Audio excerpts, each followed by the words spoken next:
So many people have been linking this over to me, the most favorited, most loved president of the Philippines. And this is his entire story, the family of Duterte. Hopefully I pronounced that right. From Davao to Malacañang. Hey, how'd I do with that? Be honest. And it's all right. Hey, don't hate me for it. I'm trying my best. Maybe I'm pretty good at Tagalog. Hey, regardless, salamat po for all the support. I love you guys for real. And I want to thank you for everything, truly. I really am appreciative and grateful for everything you guys have done. But speaking of that, that also makes me very curious about other things like this, which is why you guys linked it over. The entire story of the family of Duterte. I want to see this, man. The entire family story, everything. Let's see it together. Sa mga nagdaang taon, maging sa kasalukuyan ay parte ng araw-araw na buhay nating mga Pilipino ang pangalang Duterte. Duterte, yeah. No surprise there, lalo't saksi ang sambayanang Pilipino Got sa the captions magkasunod here. na pag-upo ng dalawang Duterte sa dalawa sa pinakamataas na posisyon ng kapangyarihan sa bansa. Noong 2016, nasaksihan natin ang makasaysayang pagkapanalo ni Rodrigo Duterte bilang 16th President of the Philippines. Sa sumunod naman na national elections, year 2022, comes Vice President-elect Sara Duterte Carpio. Panigurado rin na hindi lang sa mga nagdaang taon magiging parte ng araw-araw na buhay ng mga Pilipino ang mga Duterte. Marahil nga ay maging sa mga susunod na taon ay hindi mawawala ang mga Duterte sa ating buhay. Lalo't hindi natin maikakaila na hinubog at hinuhubog ng mga Duterte ang politikal na pangkalagayan o kondisyon ng bansa. And his family is still Kulang like... na si dating Presidente Rodrigo Duterte. Bago magpatuloy sa ating video, huwag kalimutang mag-like, mag-subscribe at i-click ang notification bell and be part of our competitive family. Each day, competitive family is getting bigger and of course, more competitive. Kaya naman kasama ka namin sa pagiging competitive. Dahil Competitive Investor Channel na ang next partner mo sa iyong business. Dito lang naman sa Competitive Investor Channel ay pwede mo nang ibahagi ang iyong negosyo kahit ano pa man yan. Collab with us and let's be competitive together. PRRD, Rody, Digong, Tatay Digong, the Mayor President, the Punisher. Mga palayaw I've heard ng about that, dating actually. presidente na talaga What namang is- perpektong naglalarawan sa personalidad ni former President Rodrigo Duterte. Depende na nga lang kung ano ang gagamitin mong palayaw kung ikaw ay taga-suporta o di naman kaya ay kritiko. Si President Duterte na nga ata ang most hated yet most loved president of the 21st century Philippines. Marami ang babatikos mapalokal man o international scene dahil sa infamous nitong war on drugs, unfiltered speeches at mala-authoritarian na pamamahala. Ngunit sa kabila nito ay marami pa rin na naka-thumbs up o naka-fist sign para kay Duterte. Sa huling taon kasi nito bilang presidente ng Pilipinas, nakatanggap pa ito ng 73% approval rating mula sa mga Pilipino. Dude, that's high! Sa survey ng Pulse Asia noong March 2022. Ayon I've sa never mga seen anything political like that. expert at commentators, ang approval rating na ito ni Duterte ay buhat pa rin ng mga bagay o katangian niya bilang leader na binabatikos ng marami. Ang pagiging macho o brusko, matapang, unfiltered o walang prenong pananalita, war on drugs at brutal justice na estilo lahat ni Duterte ay perfect package para sa mga ordinaryong Pilipino.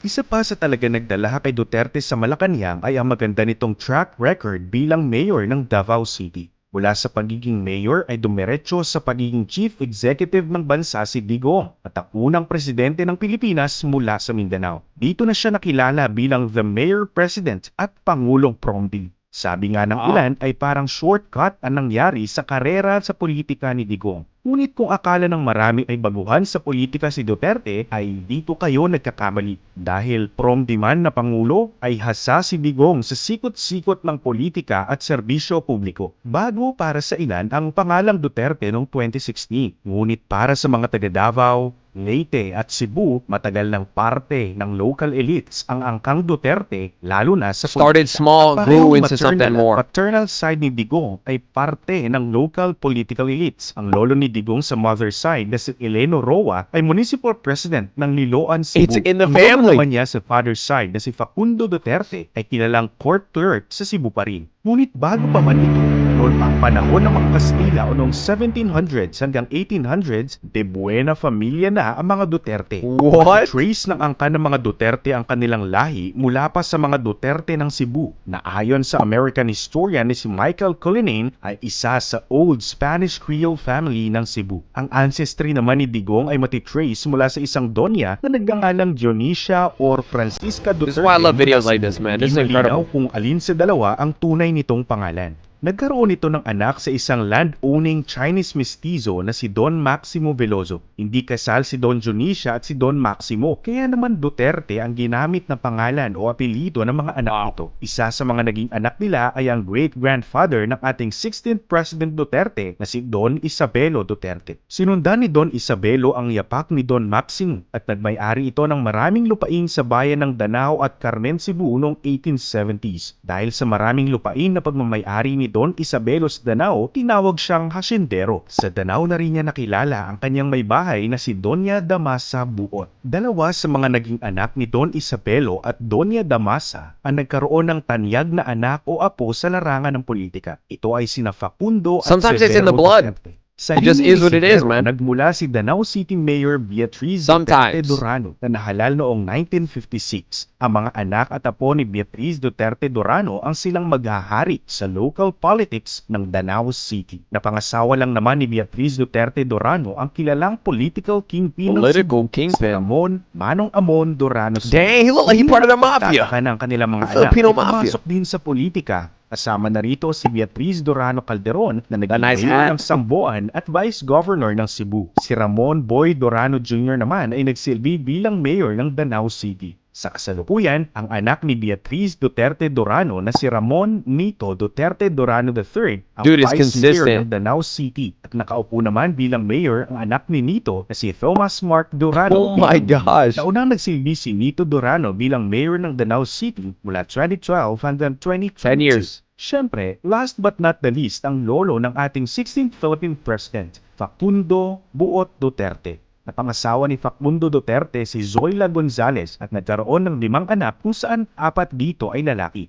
Ang panganay ni Facundo Duterte na si Ramon Duterte Sr. ay naging matagumpay na abogado. Siya Oh ay my judge sa gosh. Court of First Instance o ng Regional Trial Court. I don't think I've Professor ever sa seen University of Visayas at University of Southern Philippines. an Pumasok din entire siya sa line politika lineage. bilang Vice Mayor ng Cebu City. Kinalaunan, siya ay naging mayor ng Cebu City nang bumaba sa pwesto si Guys. Veloso Osmeña Jr. Hindi rin nalalayo ang landas na tinahak ni Ronald Reyes Duterte sa landas ng kanyang amang si Ramon Duterte. Hey, Duterte, Naanit that's... ni Ronald Duterte ang kanyang law It's in the degree blood. sa prestiyosong Universidad de Madrid noong 1960. Dahil That's dito, incredible. di na nakapagtataka at 3 taon pagkatapos ay sumabak ito sa politika bilang councilor ng Cebu City mula 1963 hanggang 1980. Mula naman 1980 hanggang 1983, nagsilbi siya bilang vice mayor at kinalaunan ay mayor mula 1983 hanggang 1986. Nang magretiro sa politika, gaya ng kanyang ama na si Ramon Duterte Sr. ay tinahak naman ni Ronald Duterte ang pagtuturo kung saan siya ay naging dean ng College of Law ng University of Southern Philippines. Mula kay Beatriz Duterte hanggang kay Ronald Duterte, dito na makikita na talagang mula sa political elite family si Digong, hindi lang sa Davao City kung saan siya gumawa ng pangalan, ngunit maging mula sa Cebu. Maging ang ama ni Digong na si Vicente Duterte ay isa ring abogado at politiko. Si Vicente Duterte ay ang bunsong anak ni na Facundo It's all Duterte at consistent. Zoila Gonzales. Oh Gaya my ng kanyang gosh. Iya Ramon, nag-abogado rin si Vicente. Bagamat kilalang pamilya ang mga Duterte sa Cebu, sa ibang probinsya pinili ni Vicente Duterte umpisahan ang kanyang karera at pamilya. Kasama ang kanyang asawa na si Soledad Roa at ang nooy nag-iisa pa lamang nilang anak ay sa Maasin, Southern Leyte namuhay ang pamilya. Panahon ito noon ng pagputok ng Second World War. Di nagtagal, nadagdagan ng miyembro ang pamilya ni Vicente at dito na nga nasilayan ng mundo si Rodrigo Roa Duterte na ipinanganak noong March 28, 1945. Hindi nagtagal, matapos ipanganak si Digong ay bumalik ng Danao ang pamilya ni Vicente. At gaya rin ng kanyang pinsang si Beatriz Duterte Dorano ay naging mayor din ng lungsod si Vicente. Oh, Sa wow. katunayan, mas naunang naupo bilang mayor ng Danao si Vicente kaysa sa pinsan nitong si Beatriz. Ito ay All you can matapos do is be ma-appoint ni shocked at President this, man. Sergio Osmeña si Vicente bilang mayor ng Danao noong 1945 hanggang 1946. Hindi nagtagal ang katungkulan ni Vicente bilang mayor ng Danao. Short-lived din ang political career nito sa Cebu. Kung ating babalikan, nabanggit natin kanina na napangasawa ni Beatriz Duterte Dorano ang matinik na political kingpin ng Cebu na si Ramon Dorano. Sa pagkukwento nga ni Digong, napilitan umanong mag-alsa balutan ng kanyang ama paalis ng Danao upang maiwasan ang alitan sa pagitan ng kanyang ama at pamilya ng kanyang tiyahin na si Beatriz Duterte Dorano. Kaya naman sa imbitasyon ng kanyang pinsan at kababata na si Governor Alejandro Landring Almendras ay lumipat ang pamilya sa Davao noong 1951.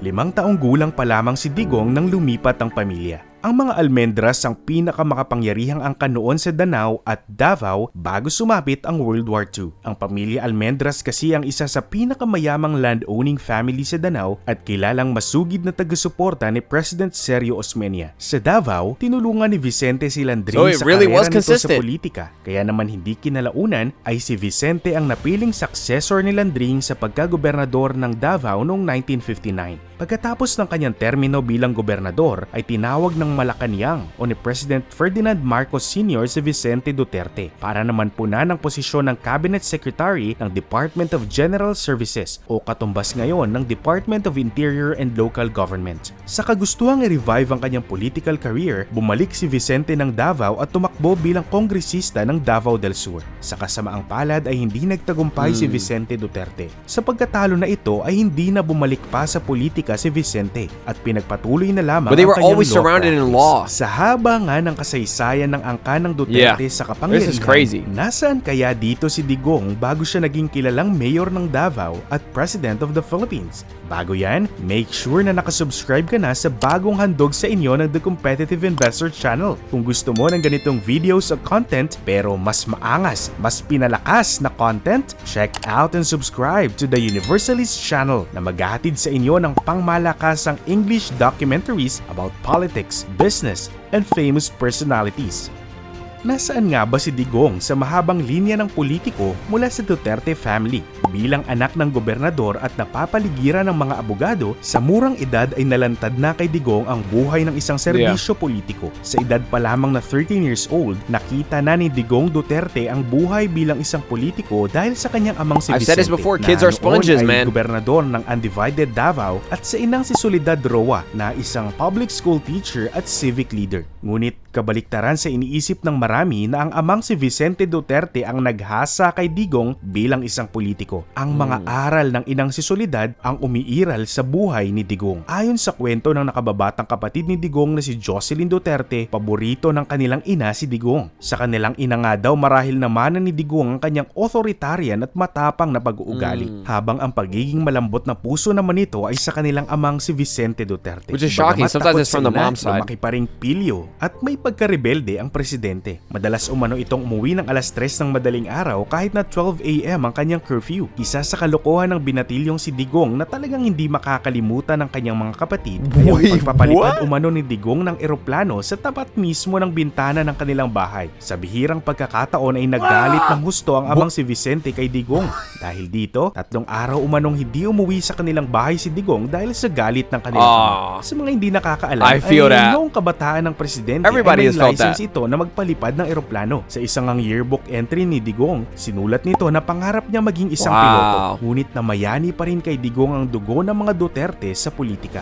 Pagkukwento pa ng panganay na kapatid ni Digong na si Eleanor Duterte, sa kanilang 5 magkakapatid ay si Digong ang talagang nakitaan ng kanilang magulang ng political leanings, bagamat isa itong pasaway bilang teenager. Dagdag pa niya, bago pumanaw ang kanilang ama dahil sa cardiac arrest, ay bonding ni Digong at Vicente ang mag-usap tungkol sa politika sa hapagkainan tuwing hapunan. Ang amang si Vicente rin umano ang nagpursige sa kapatid ng pasuki ng pag-aabogado. Kaya naman, You see, this is what I'm saying. Like, even though it's in the family, I feel like sometimes it's just in your blood, in your nature, especially when you're surrounded by it. When you're surrounded by it, I mean, this is where the saying comes from. You are what you're surrounded by. If you're surrounded by a lot of like politicians and things like that, sometimes you're going to feel inclined to do that. Or actually the opposite. Sometimes because they're like really, really all around it, they want to get away from it.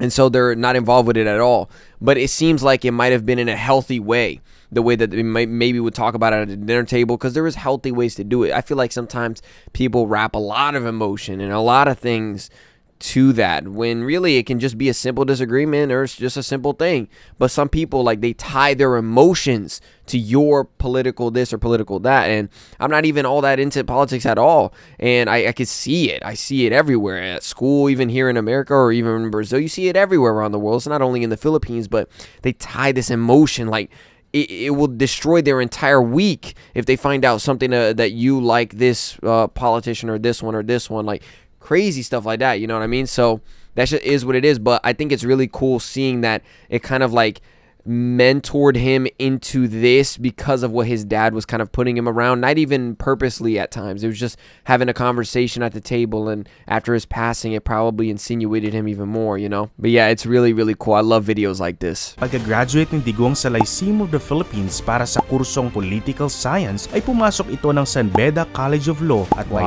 1972 ay ganap na itong abogado. Bilang isang pasaway, hindi lang sa kanyang inang si Soledad naging sakit ng ulo si Digong. Maging sa eskwelahan ay sakit siya ng ulo ng mga teachers. Mga 2 beses siyang na-expel sa eskwelahan noong high school dahil sa misconduct. 7 taon o 7 years ang itinagal ng presidente sa high school bago siya ganap na nakagraduate. Isa sa eskwelahan na nagpatalsik kay Digong ay ang Ateneo de Davao University High School. Pagdating naman ng San Beda, kung saan siya naghahanda para maging isang abogado, ay hindi pa rin natigil ang kalokohan ng presidente. Sa mismong pagkukwento ng dating presidente ng 2016 campaign rally, ay may nabaril siyang kaklase habang nasa San Beda na nagresulta sa hindi niya pagmarcha sa kanilang graduation. Ngunit sa paglilinaw naman ng isa sa kanyang kaklase sa San Beda na nakasaksi sa pangyayari, hindi nabaril o binaril ni Digong ang kanilang kaklase na kanyang pinangalanan na si Octavio Goco. Normal daw noong 70s sa kanilang school na magdala ng baril. Nagkukulitan umano si Goco at Digong nang biglang may pumutok na baril. Tumama ang bala ng baril sa sahig ng paaralan. Sa pagkakataong ito, hindi naman na-expel mula sa San Beda si Digong. Mula sa Maynila ay bumalik si Digong sa Davao para doon mag-law practice sa loob ng 5 taon. Unang tapak ni Digong sa buhay serbisyo publiko ay nang makakuha siya ng posisyon sa Davao City Prosecution Office bilang Special Counsel for Military and Police Matters noong 1977. Mula dito, na-promote si Digong noong 1986 bilang Second Assistant City Prosecutor. Bilang isang city prosecutor, naging trabaho noon ni Digong ang pag-iimbestiga ng mga kaso na may kinalaman sa mga military at police personnels at maging mga rebelyon noong panahon ng martial law. Dito sa pagiging piskal, nakilala ni Digong ang marami sa kanyang solid allies magpahanggang ngayon. Gaya ng nabanggit natin kanina, ang ina ni Digong na si Soledad ang may pinakamalaking impluwensya sa buhay ng presidente. Nang pumanaw si Vicente Duterte, hindi natigil sa paglilingkod sa bayan si Soledad. Nakilala siya bilang isang civic leader sa Cebu. Partikular na gumawa ng ingay ang pangalan ni Soledad nang siya'y makilala bilang isang mahigpit na kritiko ng Administrasyong Marcos at ng martial law. Taliwas ito sa personalidad sa publiko ng kanyang yumaong asawa na kilala namang kaalyado at malapit kay Ferdinand Marcos Sr. Si Soledad Duterte o Nanay Soleng para sa mga Davaoenos ang siyang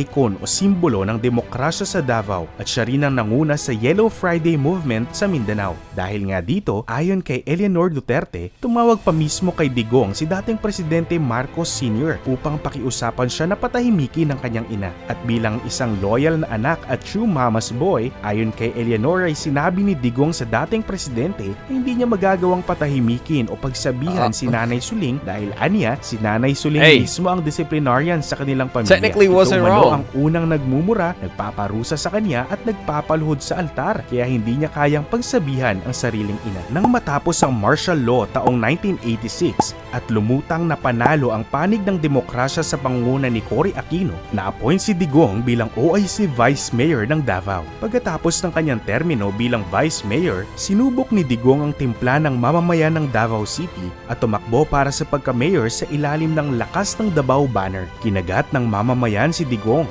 at hinawakan ng pagka-mayor mula 1988 hanggang 1998. Sa mahabang termino ni Digong bilang mayor ng Davao, maraming city ordinance ang naipasa niya. May ilan din dito na tinularan ng ibang probinsya at lungsod. Si Digong lang naman ang nagpaumpisa ng pag-a-assign ng mga deputy mayor na maaaring magrepresenta ng mga distrito ng lungsod. Binigyang pansin din niya ang mga katutubong lumad at moro na kanyang nasasakupan. Sinigurado niyang may akmang representasyon ng mga ito sa munisipyo o sa LGU. Dahil nga mayor pa lamang ay naging huwaran na sa ibang politiko at mga local government units ang mga panukala ni Digong sa Davao, hindi na nakakagulat na maging ang Kongreso kung saan marami sa mga batas ang nabubuo ay matagumpay na napasok ni Digong. Taong 1998 na maging miyembro ng House of Representatives para sa 1st District ng Davao si Digong. Dahil sa mas malapit talaga ang puso ni Duterte sa kanyang hometown, nakaisang termino lang siya sa Kongreso at bumalik na sa Davao City. At malapit din naman sa puso ng mga Davaoenyo si Digong dahil sa kanyang pagbabalik sa Davao City, muli siyang naupo bilang mayor mula 2001 hanggang 2010. Sa pagkakataong ito, isa sa programa ng kanyang administrasyon bilang mayor ng lungsod ay ang pagkakaroon ng Central 911 na isang emergency response team na katumbas ng 911 service ng Amerika. Maaaring i-dial ng netizen ang 911 sa oras na kailangan niya ng medical assistance, search and rescue, may sunog o hindi naman kaya ay kailangan ng pulis. Sa haba nga ng serbisyo ni Digong bilang mayor ng Davao City, panigurado ay at one point napagod na rin ang dating presidente. Kaya naman, pagkatapos ng kanyang termino bilang mayor noong 2010, panahon na para ipasa niya ang trono. At sino pa nga ba ang akma para magmana ng posisyong ito kung hindi ang pangalawang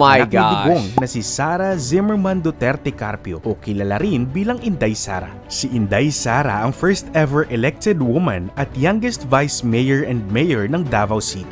First ever elected si Sara woman. Duterte Carpio rin na magiging youngest vice president of the Philippines. Pero bago natin pag-usapan si Sara Duterte, dito muna tayo sa nagdala sa pangalang Duterte sa executive seat of power ng Pilipinas. Sa huling termino ni Digong bilang mayor ng Davao City, pumutok ang kanyang pangalan bilang isang ideal na presidential candidate para sa paparating na 2016 national elections. Taong 2014 pa nga lamang ay may mga tao nang nagsusulong kay Duterte para sa people already pagka-presidente. loving him that much. February 2014 ay itinatag ng mga samahan ng just barangay become president, captain they sa said. Davao ang Duterte for 2016 President Movement. Oh, Pinangunahan ito ni Barangay Captain Mar Masanggid. Aniya, layo noon ng samahan na makalikom ng milyong pirma para makumbinsi ang nooy mayor na tumakbo sa pagka-presidente. Oh, just to Ginawa convince ito him to ng do it. samahan dahil makailang beses na kasing itinanggi ni Mayor Rody Duterte ang pagtakbo sa pagka-presidente. 11 million? Taon ay nakalikom ng 11 milyong signatures para sa kanilang petition ng Duterte for 2016 gosh. President Movement. Nagsagawa rin ng samahan ng campaign rally sa Davao na dinaluhan ng libu-libong taga-suporta ni Digong. Ngunit sa kabila ng mga ito, mariin pa ring tinanggihan ng alkalde ang pagtakbo para sa pagka-presidente. Kung hindi pa sapat ang milyong pirma at mainit na pagsusumamo ng kaniyang mga taga-suporta para makumbensing tumakbo sa 2016 elections, si late Miriam Defensor Santiago na mismo ang lumapit kay Digong at inalok ito na maging running mate para sa elections. Ngunit maging ito ay tinanggihan ng Digong. Ayon sa nooy mayor ng Davao, sa kanyang palagay ay hindi siya para sa national position. Higit sa lahat, plano na niyang mag-retire sa politika pagkatapos ng kanyang termino bilang mayor. 2015, ganun pa rin ang timpla ni Digong. Ngunit ganoon din naman ang timpla ng kanyang mga taga-suporta. Ilang buwan bago ang filing for candidacy for 2016 elections, muling nagtipo ng 50,000 katao sa Quirino Grandstand para muling kumbinsihin one more si Digong shot. para tumakbo sa eleksyon. Kasabay nito ang pag-trending ng hashtag na Duterte 2016 at Do30. Dumating na ang huling araw ng filing for candidacy, ngunit hindi pa rin nakumbinsi si Digong na tumakbo. Hanggang sa dumating ang November 23, 2015, formal na inanunsyo ni Digong na siya ang magiging standard bearer ng PDP laban at tinatanggap na niya ang hamon na tumakbo sa pagka-presidente. So it's the Dito na people who nagbigay ang really catchphrase convinced him. ng kampanya ni Digong. Change is coming. Rodrigo Duterte vowed to end corruption and drugs with the promise of ending it in just a matter of 3 to 6 months. At pinatunayan ng sambayan ng Pilipino na gusto nga nila ng pangakong change is coming ni Digong. Sa landslide win na 16 Maximilian Rodrigo Duterte emerged as the 16th President of the Philippines. Nanatili ang mainit na suporta ng mga proud DDS nang maupo bilang Pangulo si Digong, ngunit ganon din naman kainit ang kritisismo kay Digong. Tinupad niya na susugpuin niya ang droga at krimen sa bansa. Kakambal nito ang madugong pagsugpo niya rito. Marami ang umalma, lalo na ang mga human rights advocates sa pamamaraan ng Administrasyong Duterte para sugpuin ito. Naging laganap ang extrajudicial killing o EJK sa pamahalaan ni Duterte. Ayon sa report ng Rappler, 6,252 ang namatay sa police anti-drug operations, habang 27,000 to 30,000 ang individual na namatay sa kamay ng mga gun for hire o di kaya naman ay mga riding in tandem. Dahil dito, dumami ang human rights activist na umalma sa gobyernong Duterte. Bilang mga kritiko, hindi rin nawala ang bilang ng mga aktivista, lawyers at mga journalists na pinatay sa ilalim ng administrasyon. Hindi bababa sa 23 media workers and journalists, 66 judges and lawyers at 28 mayors and vice mayors ang pinatay sa loob lamang ng 6 na taon. Hindi na lamang mga local human rights advocates ang naalarma sa bilang na ito. Maging ang international media and advocates for human rights and social justice ay kinundina ang malabakal na kamao ni Duterte. Nito nga lamang, gumulong na sa International Criminal Court ang kaso laban kay Duterte para sa infamous nitong war on drugs. They had a whole case against him for this. Pre-trial investigation ng ICC sa war on drugs on September 15, 2021. Kamakailan, January 22, 2024, iniulat ni Senator Antonio Trillanes na inaasahang dadating na sa Pilipinas ang warrant of arrest para sa dating presidente. Isa sa tinitignan din ng ICC ang DDS o Davao Death Squad. Ang Davao Death Squad ang sinasabing responsable sa extrajudicial killing sa Davao. Pangunahing target ng mga DDS ang mga kriminal. Ayon pa sa Amnesty International, hindi bababa sa 300 katao ang pinatay ng DDS mula taong 1998 hanggang 2005. Bukod sa madugong war on drugs, nakilala rin ang administrasyon dahil sa madugong crackdown nito sa NPA at hinihinalang mga kasabwat o arm ng nasabing organisasyon. Dito na nabuo ang National Task Force to End Local Communist Armed Conflict o NTF-ELCA para masugpo ang sinasabing terorismo sa bansa. Kasabay rin ito ang pagkamatay at pagkawala ng mga aktivista. 427 ang aktivista na napaslang sa ilalim ng administrasyon. Bukod sa mataas na bilang ng napaslang na aktivista at EJK victims, sky high din ang pagpalo ng inflation rate sa bansa, ganoon din ang national debt o utang ng bansa. Ayon sa Bureau of Treasury, ang kabuuang outstanding debt ng bansa nang matapos ang termino ni Digong noong June 2022 ay 12.7 trillion pesos. Kaya naman madami sa kritiko at dating taga-suporta ni Digong ay tinawag ang kanyang administrasyon bilang change is coming. Gayunpaman, hindi lang din naman foreign critics ang na-attract ng Duterte administration sa panahon ng kaniyang pamumuno. Bukod sa war on drugs ay highlight din ng Duterte administration ang iba't ibang economic reforms. Kasama na rito ang Foreign Investment Act and Public Service Act na naglalayong i-relax kahit papaano ang restrictions sa foreign investment sa bansa at payagan ng full foreign ownership sa iba't ibang sektor kasama ng telecommunications. Isinulong din ng administrasyon ng Train Law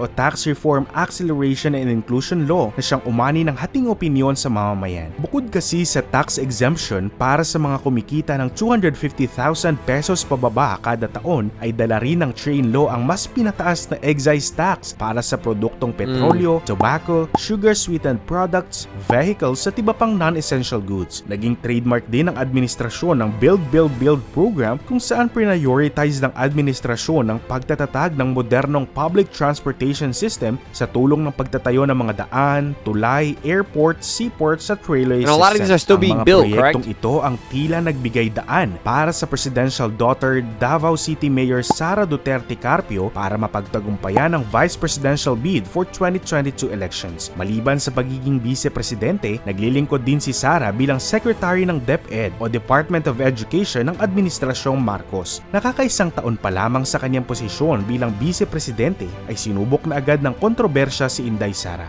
Binatikos at dininig pa nga sa Senado ang confidential funds ng Office of the Vice President at DepEd. Habang ang father and daughter tandem ay nasa national politics, hindi pa rin iniwan ng pamilya Duterte ang kanilang baluarte, ang Davao City. Una ay ang panganay ni Digong na si Paulo Pulong Zimmerman Duterte. Hindi gaya ng kanyang ama at ng kababatang kapatid na nag-umpisa bilang mayor, si Paulo ay nag-umpisa bilang barangay captain ng Katalunan Grande, Davao City. Pagkatapos nito, naging Vice Mayor siya ng kanyang ama noong 2013 hanggang 2016 at Vice Mayor naman ni Inday Sara mula 2016 hanggang 2018. Sa kasalukuyan, mula 2019 ay representative ng 1st District ng Davao City sa Kongreso si Paulo. Minana rin ni Paulo mula kay Digong ang pangarap niyang maging isang successful na pilot. May private rotary wing pilot license lang naman si Paulo Duterte. Hindi rin nabakante ang beloved seat ng pamilya. Duterte pa rin ang nakaupo sa mayoral seat ng lungsod ng Davao City. Ang bunsong anak ni Digong na si Sebastian Baste Duterte ang incumbent mayor ng Davao City para sa term 2022 hanggang 2025. Bago naging mayor, nahasa sa politika si Baste na maging vice mayor ng kanyang ate Inday Sara mula 2018 hanggang 2022. Bagamat si Baste ang less involved sa politics sa pamilya, hindi naman siya ligtas sa mga kontrobersya na kakabit ng kanilang pangalan. Noong 2017, inakusahan ni Senator Antonio Trillanes ang presidential son na parte ng Triad na isang Chinese drug trafficking syndicate. Ang tattoo umano ni Baste sa kanyang likod ang magpapatunay na siya ay parte ng Triad. Dagdag pa ng senador, maging ang panganay sa magkakapatid na Duterte ay parte ng sinasabing Triad.